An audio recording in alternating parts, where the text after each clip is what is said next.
Let's make a quilt with Mama B. Let's make a quilt with Mama B. Let's make a quilt with Mama B. Let's make a quilt with Mama B.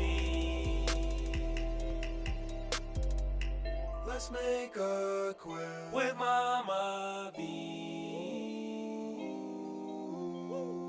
Let's make a quilt with Mama B. Hello, and welcome back to Let's Make a Quilt Together. Today our lesson is lesson 4, and we're going to talk about quilting your quilt. So far you've cut the squares out, you've sewn the squares together to make blocks, you've sewn the blocks together to make a quilt top, you've put a border or borders on it, and now it's time to make a quilt sandwich and quilt the 3 layers together. Quilt sandwich is right here. Notice that the backing fabric has been taped down, and that's what you will want to do with your backing fabric. You tape it down so that the right side is down, the wrong side is facing you. And then you lay the batting on top of the backing fabric, and the quilt top is last. And before we talk about these pins, I need to back up and share with you how to determine how much backing fabric you need to purchase and how much batting you need to purchase. Look at your quilt top, measure your quilt top. Once you know the length of your quilt top, that will determine how much batting and backing to purchase. If your quilt top, let's say, is 72 inches, that's 2 yards, then you would buy at least 3 yards of batting and backing. Many battings now come in packages, and I would suggest that you not buy the packaged batting.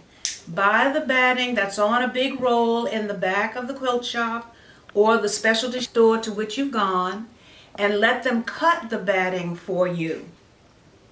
Now with your backing fabric, we can now purchase backing fabrics that are 108 inches wide, and they are super. I would suggest that that's what you get, and that too will mean that you'll need 3 yards of 108-inch fabric.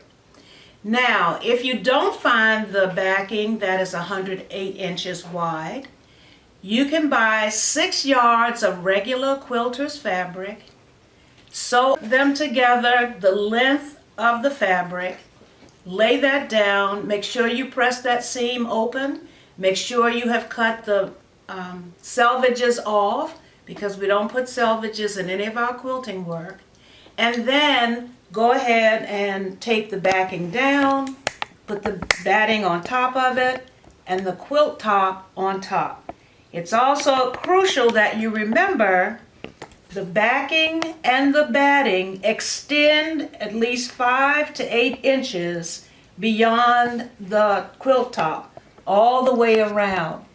And the reason for that is when you're quilting, everything tends to draw in. The quilting pulls the layers together. And if you don't have excess outside of the measurement of the quilt top, it could be that as you quilt, this could happen. And you would never want that to occur. But if you have extra out here, then that won't happen, and you won't have those things happening to your quilt as you're quilting it. Now, you've got a table, it's big enough, your backing is taped down. Right now I'm using painter's tape to demonstrate. Regular masking tape works just as well. Your batting is down on top of your backing. Your quilt top is down, and now how do you hold those 3 layers together to get them to the sewing machine? Well, I recommend large safety pins. And here you can see I have quite a collection of large safety pins. because I tend to make big quilts. And when I'm going to quilt them, my quilts myself, I have to have lots of safety pins. Notice that right now, the safety pins that I have placed in the little quilt here on the table are all open. And we do that because if you close them while you are inserting them into your quilt, you can distort the quilt. So you leave everything open until you've gotten all of the pins in. Then we go back and we close the pins.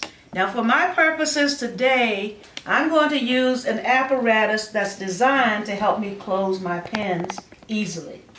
And it keeps me from hurting my fingers. You don't have to have this little tool. I just love this little tool.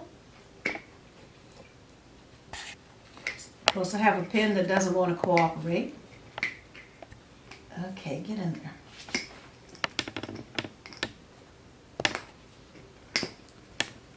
This one. Oh, that's a tough pin. All right, and I'm going to close these, and I need to take this to the sewing machine because I want to demonstrate ways that you can quilt your quilt. Now, some of you may be thinking, you're not going to do this. You're going to get a professional long armor to do the quilting for you. And if that's the case, that's absolutely fine. Somehow, though, I think sometimes we need to know both. We need to know a long armor who will quilt for us, and we also need to know how to do this ourselves. So, I'll remove the tape.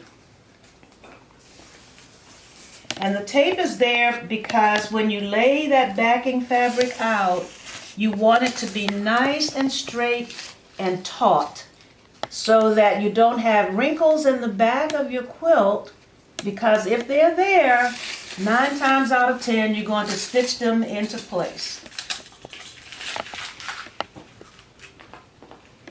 And so here we go. Now the first thing I want to talk to you about as far as quilting this is we're going to do the simplest kind of quilting, which is called stitch in the ditch. And when you stitch in the ditch, you don't stitch exactly in the seam.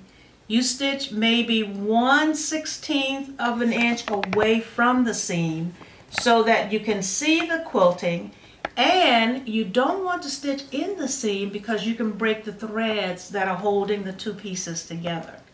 So we're going to do some stitching in the seam. Now, to get started with my machine, there are certain things you need to know or to have. I have a sewing machine that has an IDT system. That means that when I push this little lever down, I engage the system and all layers of the fabric will go through the needle together. If you don't have that feature on your sewing machine, you can buy what we call a walking foot. Here are 2 examples of a walking foot. And when you go to purchase one, make sure you look at the box in which it's located to make sure you buy the one that fits your machine. Some of them are for sewing machines that have a high shank, and some are for machines that have a low shank. If you're not familiar with that and you're not sure what your machine has, look in your manual and it will tell you. Those manuals are printed for a purpose. Look in there, see whether you have a high shank machine or a low shank machine, and then you can pick up the walking foot that fits your machine. The next thing we need to be aware of is what kind of needle to use for quilting. Doesn't matter so much the brand, it's the size that is important. And when we're doing any quilting, we either want an embroidery needle or we want a needle that is size 90-14 or 1490. And you can see examples of that size needle right there. That needle is designed to go through the fabric easily. The eye of that needle is a little bit larger so that the thread doesn't break That's the important thing about using a larger needle to do work where the needle has to go in and out of the fabric very rapidly and over a period of time. Now, also with using just your walking foot or your IDT system, sometimes I like to use my gloves. And you will see these gloves in any quilt shop, any specialty store. And I like these because our hands have oil on them, no matter how much we've washed them. Number one, it keeps the oil on my hands off of my fabric. And number two, it allows me to move the fabric through the machine easily. Notice that they have the little sucker things on them, on the texture of the glove. That helps me to hold on to the fabric so that it moves easily through the machine. So, what we're going to do is some straight stitching. I've already engaged my IDT system. I'm going to remove pins as I quilt, and I think I will start on this diagonal in the middle of the quilt. And when you start quilting, you do want to start in the middle. That's because as you stitch, there's fullness in there. And if you stitch in the middle, you're pushing the fullness out toward the edges. If you start at the edge and you go to the edge next, you've put all that fullness in the middle and you're going to get puckers. So remember, you want to start in the middle and move toward the edge. So I'm going to start stitching right beside the seam in the middle of this design.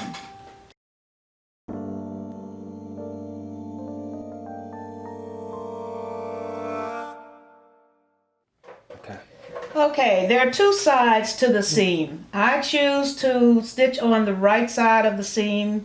That just seems to be my preference. You're going to choose the one that works for you.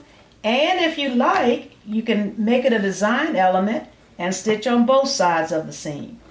So here we go. The first thing I want to do is secure my stitches.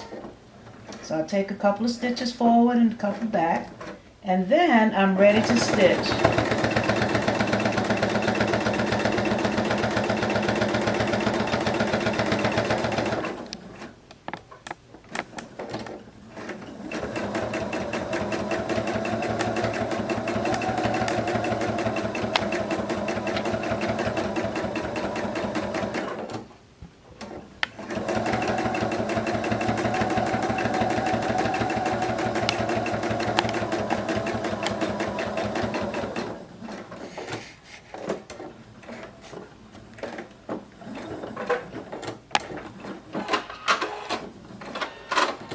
Okay, now that I've sewn the middle, and I'll let you see that,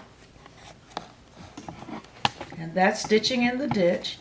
Now I'm going to stitch around the outside so that you can see how it works on the perimeter. And once again, we just remove pins as we get to them. You don't want to take all of them out at once because that's what's holding your 3 layers together. So, this time I don't want to start in a corner. I want to start somewhere else because starting in the corner becomes obvious if you start and stop right there. It's less noticeable if you start somewhere on the side. And this time I'm going to stitch on the left side of the seam. And here we go.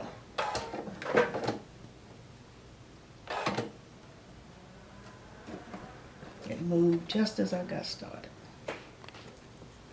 Okay.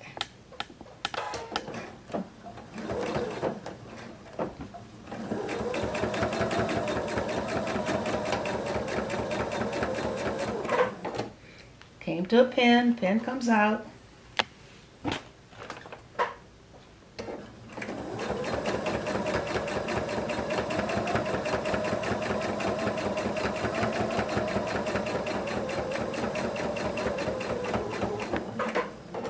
And then, of course, you pivot at the corner.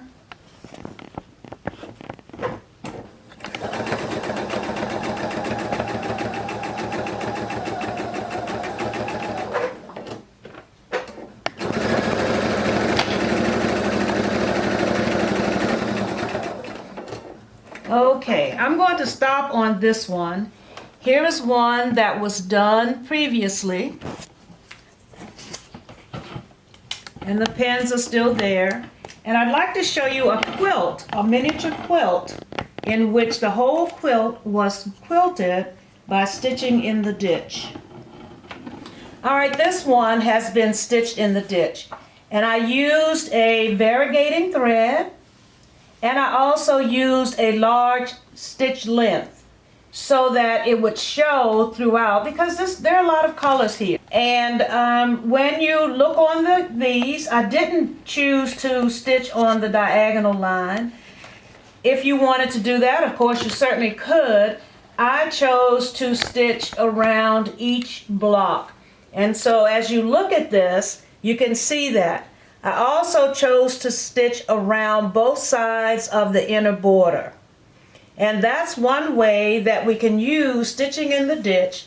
It's just straight stitching. There's nothing fancy about it.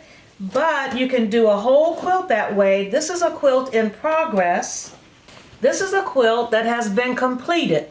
And once again, it uses stitch in the ditch. It's using a variegated thread again. After I stitched in the ditch for each of the blocks, I then used the same thread to highlight the inner border. I used the same thread to highlight the second border. And I used the same thread in the outer border. But all of this is straight stitching. There's nothing unique or fancy about it. It's just how you choose to put it on the surface of your quilt to make your quilt as attractive and as beautiful as you possibly can. Note that this border has a design on it. One of the things we have as quilters are these wonderful little templates. This is the template that I traced onto this border using a variety of marking pencils. And this time you do not want to use a graphite pencil, but you want to use pencils that are designed just for quilters, because these pencils either erase out or they come out with water, or they're pens now for quilters that the marking comes out when you put an iron on it. The marking disappears when you have heat. And so any of those would help you to use one of these stencils, mark the design you want on your quilt wherever you want to mark it, and then it's straight stitching. You just stitch in what you have marked and you get a great design, and somebody says, "Oh my gosh, you did that," and you say yes, and they think you're wonderful because they don't know how simple and easy it was for you to get that done. And like I said, there are a variety of marking things out there for us. So we just have to make use of them.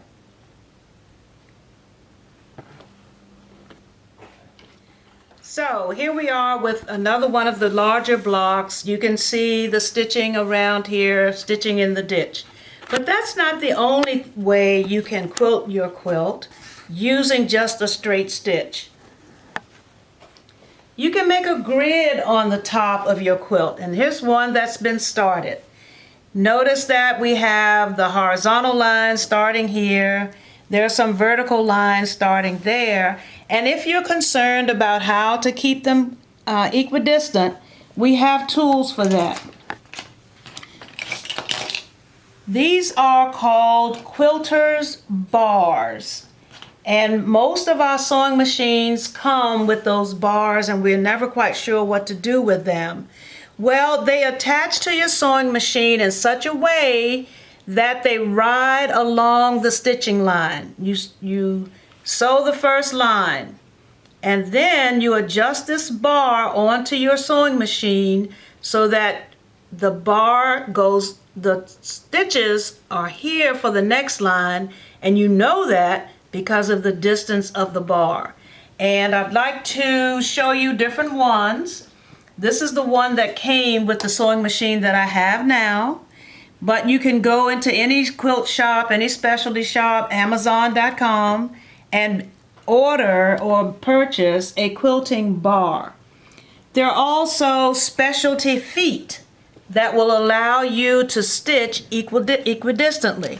This is the presser foot, and you can just move this along the ruler, and you can set the distance that you want from the stitch to the last row that you sewed, and that just rides along the row.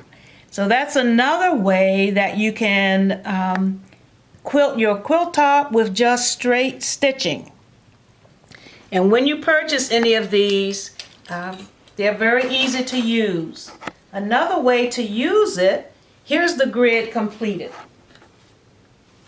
And you can see that these lines are all equidistant, and we get that nice grid. And if you were wondering how some quilters get that on their quilts, they have probably used an apparatus similar to the one that I just showed you. You can also use one of those bars to make a grid that's at an angle. And that too is very pretty on a quilt. And I'm showing you that with the kind of block that you made so that you can see how pretty that looks on a block that is made of right triangles. And so I want you to think about how you can use any one of these tools I've just shown you and straight stitching to create the quilting that you want to put your quilt together.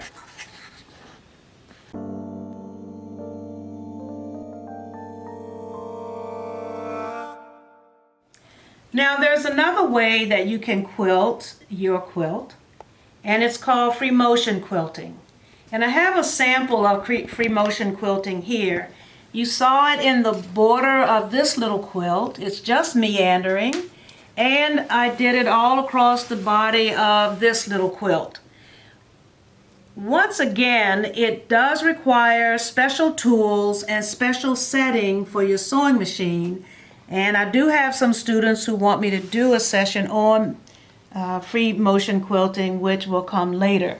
However, I do want to tell you or show you, you need a darning foot, and some of your sewing machines should have come with a darning foot.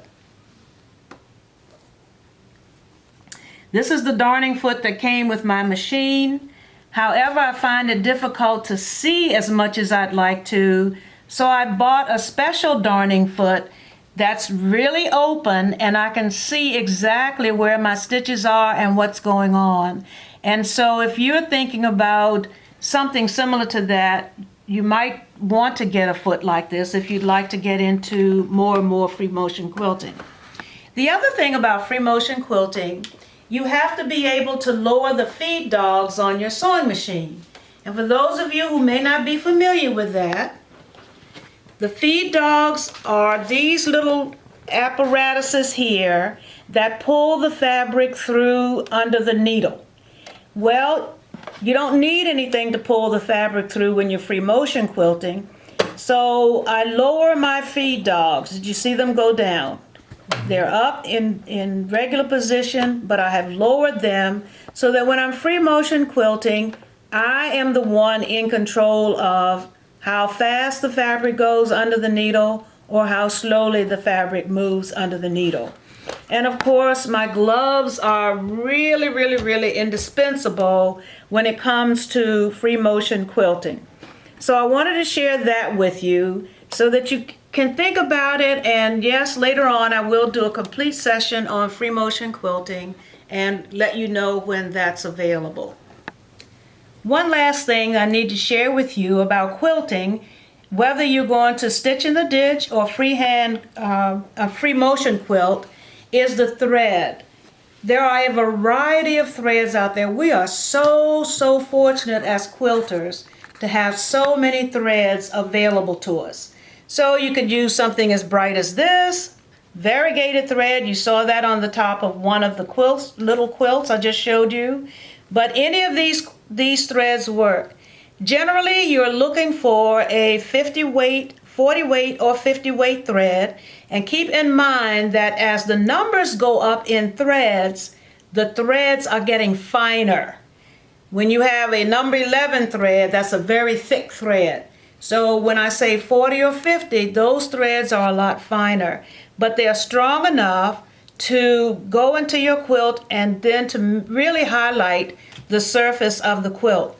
Don't be afraid to use a variety of threads. Don't ever be afraid to do that, because the threads you choose will just make your quilt pop. This is it for our quilting. I do want to let you know that the shirt I'm wearing was a gift from my daughter, and she makes these shirts, and I do love this Eat, Sleep, and Quilt. I think that's who we are. If you think you'd like to have a shirt like this, let me know, and I'm sure I can put Myra to work. Thank you again, and I'll see you for our next session of Let's Make a Quilt Together. Bye-bye.